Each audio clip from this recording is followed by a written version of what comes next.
Hello, YouTube friends. Jamie Hepworth here. And today I want to talk about a fun topic, which is patriotism as idolatry. Before I get going talking about this, I know that not everybody knows me, and so you may not understand my perspective on this topic and where I've been as far as this issue goes. But I grew up listening to talk radio. Sean Hannity, Rush Limbaugh, Glenn Beck, all of them, and some Dr. Laura in there too. But I grew up listening to conservative talk radio as a child.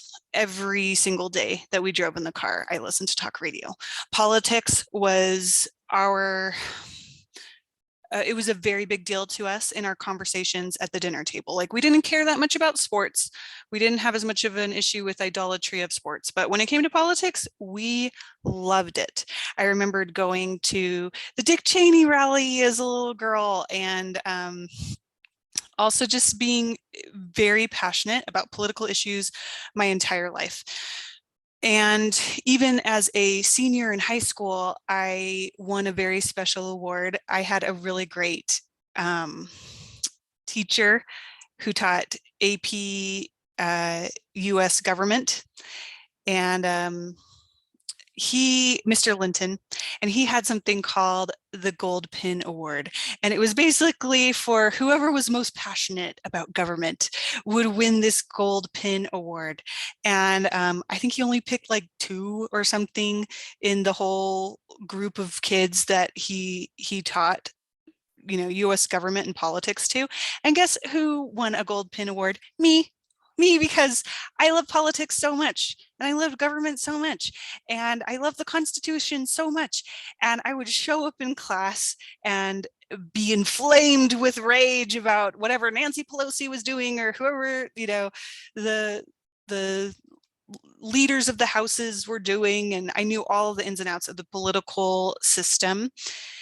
And that didn't stop with high school. I went on to lobby a lot with political groups to try to protect our freedoms for health freedom.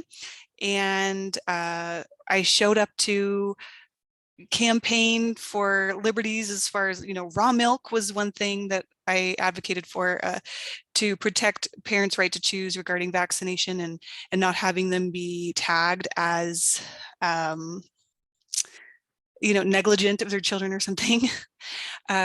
We had some interesting bills going down in the state of Nevada where I live. Anyways, so I've been politically active for a long time, and I've cared a lot about politics for a long time. And I have begun to realize what an idol political participation can be, and even patriotism can be. And I want to talk about that with you today because it's on my mind at church today. When we went there, there were a handful of people basically bearing testimony that it was, the structure of our government, so to speak, allowed us to be able to worship God. It was like the vessel of our community participation was the thing that gave us our ability to worship God as we pleased. And it's not to say that I don't understand the importance of having a country that is closer to recognizing natural law principles as being, fair and just and like basically decent.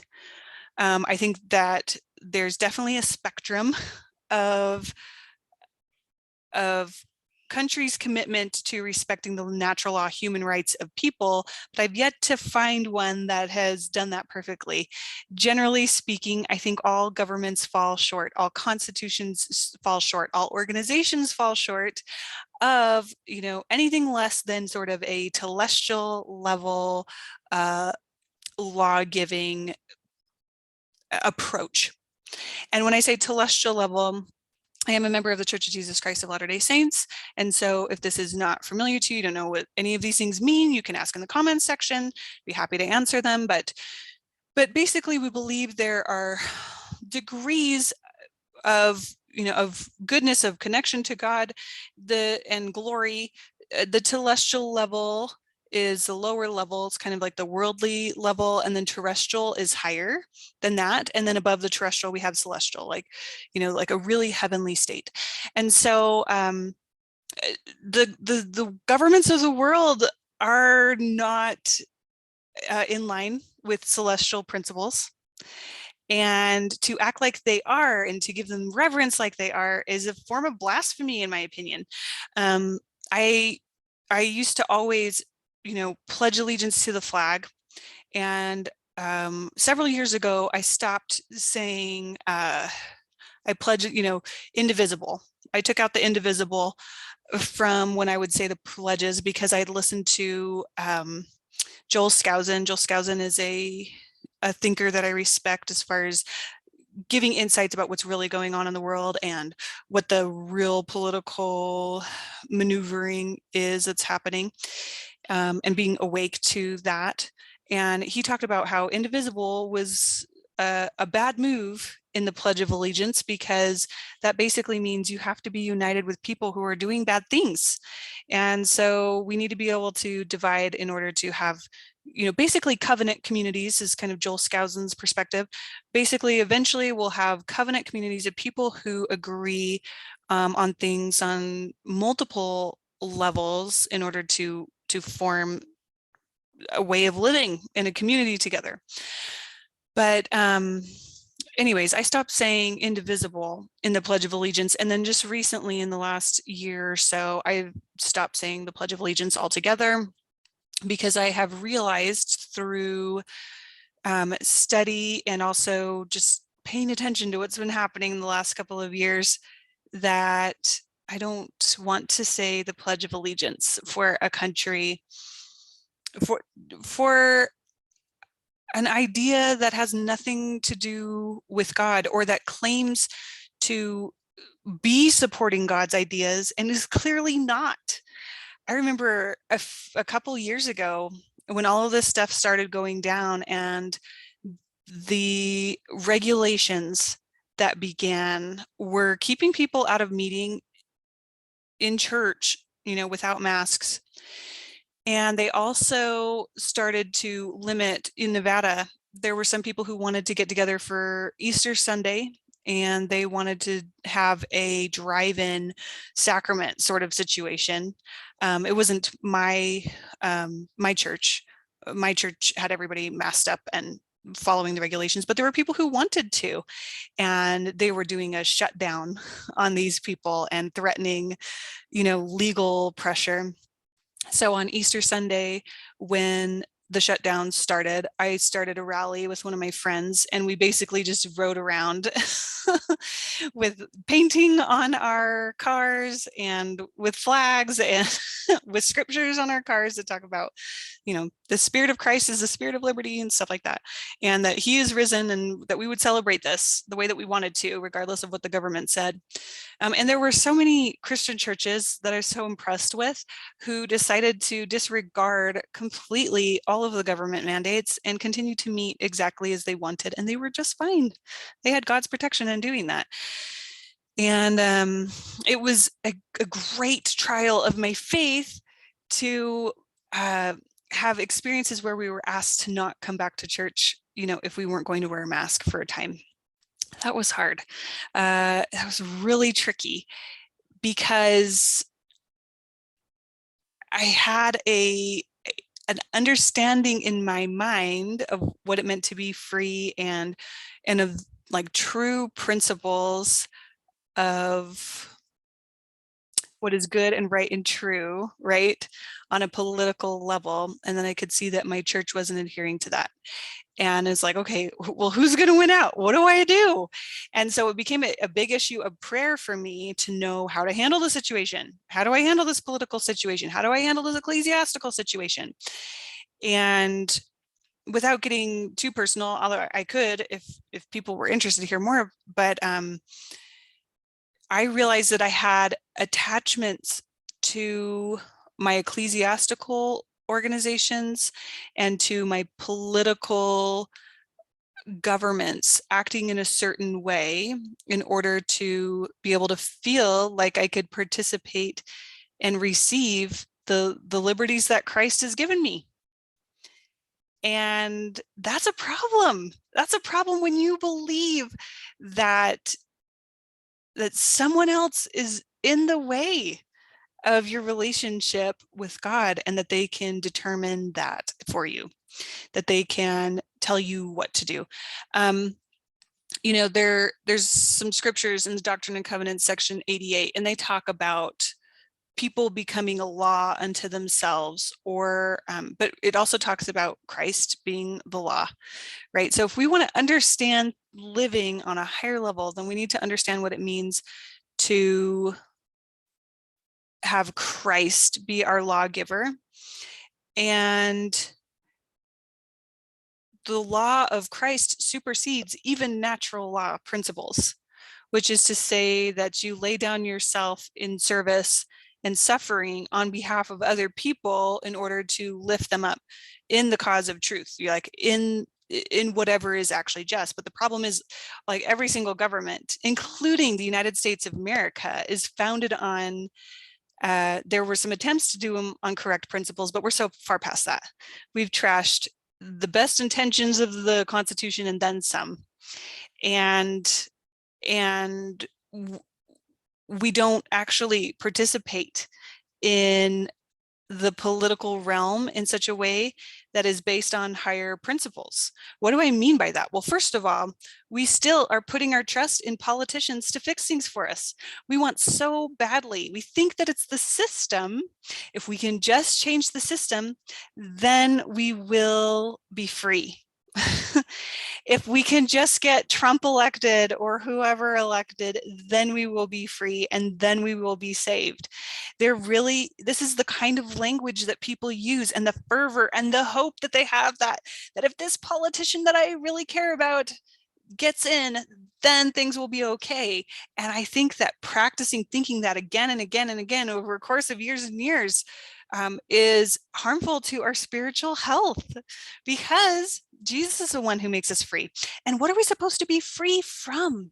Like, what is it that we're supposed to be free from, really? We need to be free from sin, our own sins, and the effects of sin and iniquity of the culture. And how do you access that? You access that directly from Christ. You go to him and you have a deeply personal covenant relationship with Christ in order to be cleansed. And the problem is that in a world that is set on seeking an answer through a system instead of a personal relationship with God based on the truth, Jesus is the truth. He is the only way back to God and to a godly life and a godly society and godly relationships. Then we're going to miss the mark. We're going to be waving our flags and, totally hope-filled or totally desolate at whatever happens in an election, or what the governor says you can and can't do. And I think what was very interesting to me with the COVID situation the last couple of years was how many or most of the leaders in my faith did not speak giving authority, as though from God, but they did it in the name of, we're following the counsel of wise and thoughtful government leaders, basically.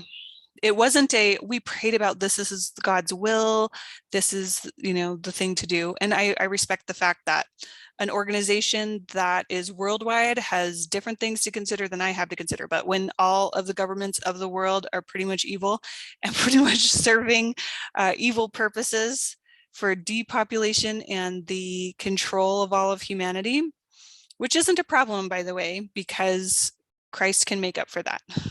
Christ already knew about everything. He's already experienced the suffering of everything. We don't have to be angry about the things that are unjust and bad and iniquitous and sinful, because we have the Savior. But it doesn't mean that we don't have some emotional stuff to work through when we see that happening. It's rough, right? But it was confusing to me to see that deferred to organizations like the CDC, right? Or to the government leaders. And it was like, no, there's only one narrative that's allowed to be heard because other people are being cut off the airwaves. So who is wise and thoughtful when you're only allowed to hear one side of the story? If you didn't know it, I am actually married to a physician. My husband's an MD. And so I was in an LDS doctor wives group. And at the beginning of the COVID stuff, I said some things in the group about the situation that was going down in the world, and that the experience that my husband was having at the hospital wasn't the same as the experience other people were having. And I shared that, and they didn't like that. And they ended up kicking me out of the group because there's only so much groupthink that people can take before they say, nope, enough of this, you're my enemy. And Jesus doesn't teach division and separation. He welcomes everybody to come to him and partake of his healing balm for them so that they can better, hold the crosses that they have in life in line with truth, so that they can be in line with the law that is greater than this lower level law of organizations. Like for many, many years, going to Independence Day celebrations, I would see these fireworks going off and people talking about being free. And there was always just this sickening sense that something was wrong, and it just didn't feel right anymore. There wasn't the sparkle that I used to have. And I think the more that I spend time in, or I have spent time in political situations, the more jaded I feel about it, because I could see what's really there. And I feel like a lot of my pains about that have been resolved today. I noticed that at church, I didn't feel pricked in the same way. It didn't feel like a nostalgic loss. It was just like, oh, okay, well, that was an idol. And I can see it for what it is. And I just want to share this because the scriptures talk about how there will be an end of all nations, right? And if the goal is to have Christ be our king and our lawgiver, you can't have Caesar be your king too. They don't go together. And I think more than ever, we can see the truth that they don't go together. There's a completely different agenda for all of the governments in the world right now, and for the corporations of the world, which are basically the same thing. All the big corporations and all the governments, they're working hand in hand. So liberal friends, conservative friends, join hands in celebrating the fact that there are people on all sides that are intent on seeking to control you and seeking to take your focus away from what is really important. That's an issue that comes up a lot when we have a narrative that's being funneled around on social media and everyone's going to talk about the topic. Like, for example, abortion came up with the overturning of Roe versus Wade on the Supreme Court level in the United States, which has to do, it basically just says it's not a federal constitutional right to abort your baby. This is an issue to be decided on the state level. So people are getting really, emotional about this. And there's a sense in which people want to claim the right to be free, which it is totally their right, but they don't want to claim the responsibilities that are associated with their choices. And in as much as we don't want to claim the responsibilities associated with our choices, in as much as we don't want to make choices that are actually based on what is spiritually actually correct and true, we will see fruit of that is ugly in society. And what is the fruit that we're seeing in society? We are seeing mass tyranny, mass censorship. We're seeing division where people are separating each other, can't even talk anymore. We're seeing war, right? And rumors of war too, both of them. And I think we're going to see more excitement of the things that have been prophesied to come for a long time. And why were we told about that? Was it so that we could have a political savior? You know, when Christ was on the earth, I was just reminded of this by a friend today when he was on the earth and he was talking with his apostles about the fact that, you know, they knew that Christ was going to be taken and sacrificed and killed because the ecclesiastical leaders at the time did not like the message that Christ said. And by the way, if you aren't sure whether, you know, Jesus is the real deal or not, or you think, oh, he was just a nice guy, he was just an interesting thought leader. The man was either crazy or he was the Son of God. Like, he could not be both. He was preaching to be the Son of God. And so in the ecclesiastical intelligentsia at the time, that was blasphemy, unless he actually was. So he had an opportunity to be rejected there, but he was, you know, his apostles knew that he was basically heading like a lamb to the slaughter to go to this court situation to be tried on this question. And, you know, they're saying, don't go, you know, we can't let this happen, basically. And Christ says, get thee hence, Satan, right? He says, get thee hence, Satan, to the ones who are wanting to preserve Christ and to keep him from fulfilling the mission that he has to fulfill. And I think that in a sense, this worship of our political systems and of our flags and our documents and the stories and the myths that we have surrounding the founding of a country, it's in a sense saying, wait, I just need to wait a little longer before, you know, I don't want to trust the Savior. I want another solution. Stay alive. Don't give me Christ. Don't give me the thing that I need. Because I mean, really, to fully accept Jesus Christ, you need to have the death of your natural man.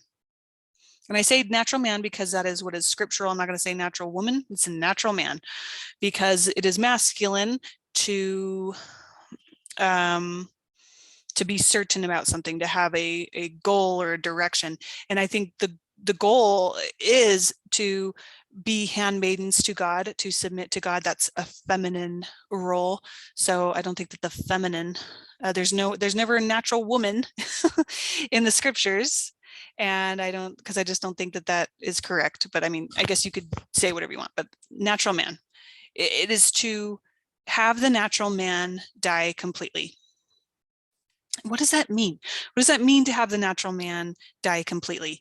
You know, I've learned a lot in the last few years as a life coach and in working with different people and studying a lot about this principle of creation, you know, through our faith, which is ultimately a process of the mind. And a big part of that whole process has to do with letting go of an attachment to the physical outcome. And the scriptures talk about this too. They talk about how if we desire the physical thing more, right? If you've got your heart invested in riches rather than your heart being invested in the kingdom of God, then the things that you desire will become a curse to you. And that's a scriptural principle. And I think in some sense, this idea of our countries, this idea of this thing that we have allegiance to as an intermediary that gets in the way between us and our relationship with God as King, is a subtle but very widespread way in which we all are participating in idolatry. And it's not that everyone is anymore. Like, some people don't. Some people wake up to this and then stop. But it's something to think about. And I hope that you can think about this on this. It's Sunday, July 3rd. Tomorrow is Independence Day. But there's a sense in which people I listened to a live podcast by Connor Boyack today, and he's written a great book called Christ versus Caesar. And I think he makes a very compelling argument in that book that we can't worship the government and Christ. We can't. Like, you got to choose. So if you want to read more about that and delve into these ideas more, check that out. But he made a live today and talked about how it was basically a rammy-amptum, our political expressions of devotion to our country in this place where we're free, but then people don't actually do anything to help the situation politically. When they just like leave, they don't ever talk about it, think about it until Independence Day next year, when we're all going to wear red, white, and blue and talk about our freedoms and the people who sacrificed for us. Like, not to mention the fact that most of these people who have sacrificed their lives are participating in wars that shouldn't be happening, that are founded on evil plans and plots being unleashed to, I don't know, why do we have wars? I think in a large way, wars are a way to psychologically traumatize in mass, so that people will cling to their sugar daddy governments even harder. And if you wipe out huge portions of the men, so that the women are then, widowed and their children are fatherless, who do they go to? They go to the government. Perfect. We'll just have some more war. And there's a sense in which, when you are in a desperate situation and somebody provides something to you that makes you feel cared for, you have an attachment to them. And politics is a constant game of war, where we're saying, here, we'll give you something that makes you feel safe. I care about you. I'm going to take care of you. But like, who is the one who really takes care of you? It's just the same argument that people have when they talk about, worship the creator, not the creation. That's why some people don't want to participate in environmentalism, because they think it's an act of worship of the planet. I'm definitely an environmentalist. And at the same time, I recognize that it's God who created the earth. It's, this idea of land. It's like, where did the land come from? Is it even ours? Is there such thing as a bordering around land to say, this is really mine? Not really. Because everything is God's. Everything is what God has created. And I did a study abroad in Austria for a summer, and I walked around, and it was so fascinating. Vienna's an especially interesting place to go, because it's just at an intersection of so many different countries and so many different cultures. So you could just walk around and you'd hear, 17 different languages just walking down the street.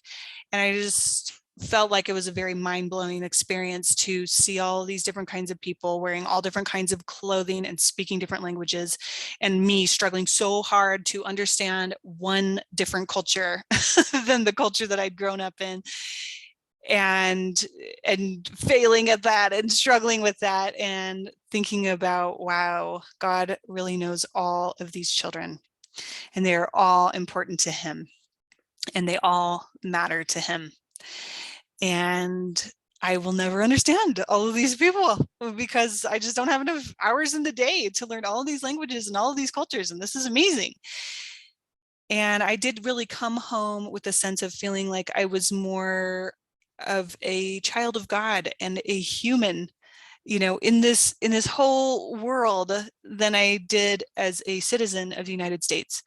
And, my very political family was very disturbed, because I was using language that sounded like I was all for the UN, which is obviously evil, totally evil. But there's a sense in which God is not a respecter of persons. And countries can be and the laws which they keep, or the kinds of things that they allow, can be a support or a detriment to facilitating cultures that that can worship God in a certain way. But they're not the end, right? They're a means. They're a way of being that's, and most of them are just founded on incorrect principles, totally incorrect principles. And in the case of the United States does not live their principles at all. Like, we don't take care of what is ours. If we have property, right? First of all, do you recognize that all property comes from God? And second of all, are you an adequate steward of the things that you have? And like, what does that actually mean? I think at its heart, the things that are really ours come down to our relationships with our family members and with the people that we interact with. That is what is ours to steward. God clothes, the lilies of the field. When we trust in him, it's like he's got things taken care of. And this political game is really just a way of saying, yeah, you don't take care of me. Don't do the thing that you need to do to help me. I don't need you, God. I am going to figure this out on my own, or we're going to stall this. I think sometimes a desire to have the second coming, be really far away, or like a resistance to even, taking time to think about the idea that is imminent in any sort of sense, is a desire to keep the status quo, is a desire to put off having to really deeply connect with God in a way that is completely transformative. What is it that we really need to be free from? Again, it is sin. It is sin and the iniquity of the cultures with which we have been raised. We've all been participating in traditions of our fathers and in iniquitous cultural celebrations. And so understanding true principles, understanding who we actually worship is important.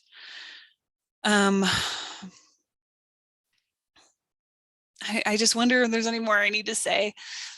I would love to hear your thoughts about this in the comment section. I would love to know if you agree, if you disagree, if you'd like to add some of your own thoughts to this. How do you feel about Independence Day? How do you feel about patriotism, and that people have given their lives for causes, for ideas? I mean, I think at the heart of being willing to sacrifice oneself for the blessing of other people, that is a Christ-like desire, inasmuch as it's what is in harmony with God's will, and inasmuch as it is actually your willing sacrifice, and it's not some manipulation being foisted on you, with subsidies to try to manipulate your behavior into participating in something like that. Inasmuch as the cause is just, inasmuch as you prayed about it and you know that was the right thing for you to do. We all have work to do in reducing our attachment to worldly idols, and our patriotism is one of those. I am participating in an Isaiah Decoded book club. Isaiah Decoded was written by Abraham Gileadi. If you don't know him, get to know him. He's a fascinating thinker.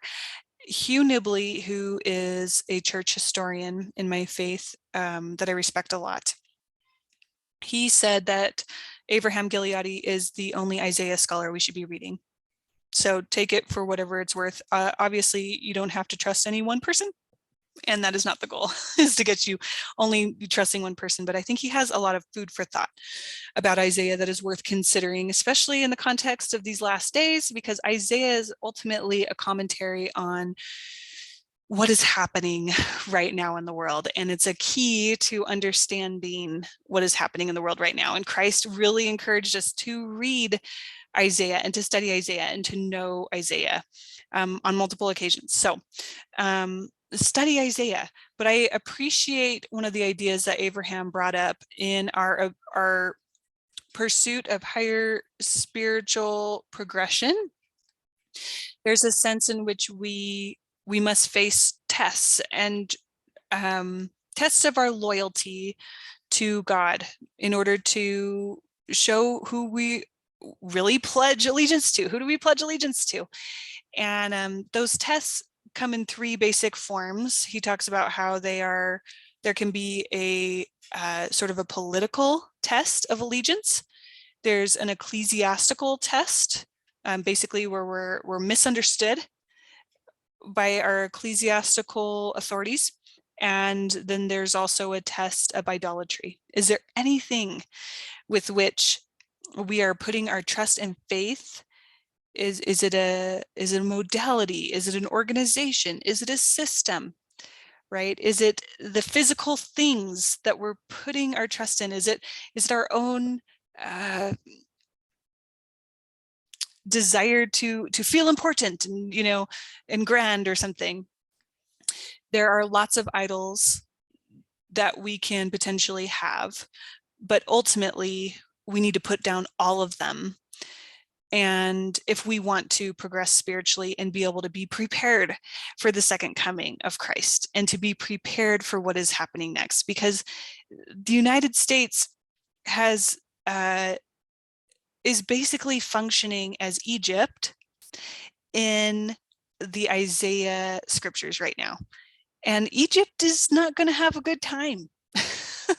Egypt has been doing bad things. If you look in Second Nephi, there's a great video. I think I can link to it in the comments section below, but it does a really great description of how the political governments of the world are basically the whore of all the earth.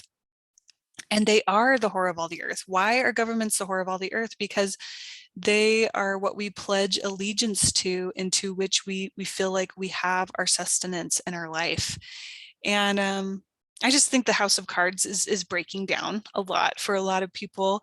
And the COVID situation made that very clear, where you weren't allowed to go into certain stores. You couldn't go to church unless you were wearing a mask in some places. You were basically shunned and not allowed to partake of society, you know, as we knew it. And I think that it was a test in a lot of ways. Like, can you deal with that shunning and that suffering and that separation and say, oh, wait, I don't have to take this personally because this is from a system that I have no allegiance to. Like, where is my allegiance ultimately? It is to Christ. And am I willing to go through whatever I need to go through to come closer to him? Am I willing to put anything and everything that I hold dear on the altar to come closer to him? When we're willing to do that, and we're willing to investigate every aspect of the things that might be sort of an idolatrous hang up for us, the greater we're going to be able to perceive and be connected to Christ, and like perceive and understand him and know him better, and be in his presence more fully. Anyways, thanks for listening today. It was fun to talk about this, and I hope that you know that if you know, patriotism is something that means a lot to you, I love you, and it's okay to set it down. And if you totally disagree with me, I would love to hear your thoughts in the comments section below. And if you are interested in the things that I'm talking about here and you want to hear more of this, go ahead and like and subscribe to my channel. And I've got more of this coming in the future. Thanks for your time, and happy Independence from Sin Day. Cut yourself off from Britain and from the United States and from all of the countries of the world, and connect more deeply in devotion to God. Let all of those feelings of warmth and devotion and tenderness go towards that relationship with Christ, because he is the one who freed us from sin. And that is the only independence that ultimately matters. Have a great day. Bye.